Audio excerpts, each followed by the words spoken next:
So my dear students, next question 2.17 in front of us. Question में given है figure 2.4 है ना, ये जो 2.4 फिगर है the XT plot of particle in one dimension motion. Okay, XT graph position, अलग अलग टाइम पर पोजीशन कैसे वेरी हो रही है वो हमको बता रहा है.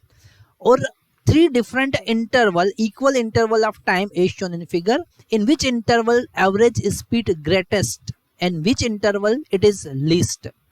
सबसे ज्यादा एवरेज स्पीड किस इंटरवल में है और सबसे कम एवरेज स्पीड किस इंटरवल में, वो हमको बताना है.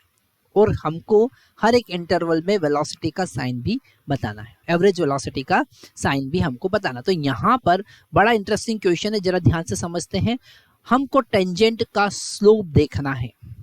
क्या देखना है? टेंजेंट का स्लोप. तो हमने यहाँ पर इस इंटरवल पे अगर हम टेंजेंट का स्लोप देखें और इस इंटरवल पे टेंजेंट का स्लोप देखें, इस इंटरवल पर टेंजेंट का स्लोप देखें, यहाँ पर हमने टेंजेंट ड्रॉ किया और इंटरवल का स्लोप देखें, है ना, दोनों पॉइंट को मिला है. आप मुझको बता सकते हैं कि सबसे ज्यादा स्लोप कहाँ पे मिलेगा और सबसे कम स्लोप कहाँ पर मिलेगा. स्लोप को कैसे पता करेंगे? यहाँ पर एंगल चेक करके, ये पॉजिटिव एक्स एक्सिस के साथ में एंगल चेक करके, है ना. हमने यहाँ पर एंगल कहीं पर भी ड्रॉ कर दो और दिस एंगल, तो यहाँ पर हमको समझ में आ रहा है कि जो इंक्लिनेशन है वो थर्ड वाले केस का सबसे ज्यादा है. थर्ड वाले केस का सबसे ज्यादा. वैसे भी अगर हम एवरेज की बात करें तो यहाँ पर अगर आपको इस मेथड से नहीं जाना है तो आप डिस्टेंस की मेथड से भी जा सकते हो. यहाँ का डिस्टेंस का इंटरवल देखो, ठीक है, तो ये डिस्टेंस का जो इंटरवल है वो ज्यादा है. यहाँ पर डिस्टेंस का इंटरवल देखो, यहाँ पर डिस्टेंस का इंटरवल देखो, वो तो बहुत ही कम है ना. यहाँ पर ये जो 2 पॉइंट है इनके बीच का क्या करो आप, इनके बीच का डिस्टेंस का इंटरवल देखो, बहुत ही कम है ना. तो हम कहेंगे greatest velocity at 3, greatest speed पूछा है तो स्पीड कह देंगे, स्पीड एट थर्ड इंटरवल, तीसरा जो इंटरवल है उस पे ग्रेटेस्ट स्पीड उसको मिलेगी. और लीस्ट जो है वो सेकंड वाले पे मिलेगी. लीस्ट कहाँ पे मिलेगी? लीस्ट स्पीड है एट 2. ओके, तो फर्स्ट का आंसर यहाँ पर हो गया. अब हम वापिस से ग्राफ में बात करेंगे स्लोप की, है ना. जरा स्लोप को ध्यान से समझेंगे.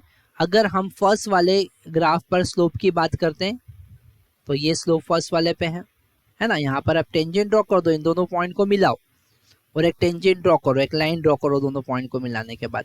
ऐसे ही यहाँ इन दोनों पॉइंट को मिलाओ और एक लाइन ड्रॉ करो. ऐसे ही यहाँ पर इन दोनों पॉइंट को मिलाओ और एक लाइन ड्रॉ करो, ठीक है. तो यहाँ पर थीटा जो है वो 90 से छोटा है, यहाँ पर थीटा 90 से छोटा है, तो वेलोसिटी क्या होगा? पॉजिटिव. वेलोसिटी क्या होगा? पॉजिटिव. यहाँ का थीटा देखो, इसका थीटा देखो, ये भी 90 से छोटा है, तो वेलोसिटी क्या होगा?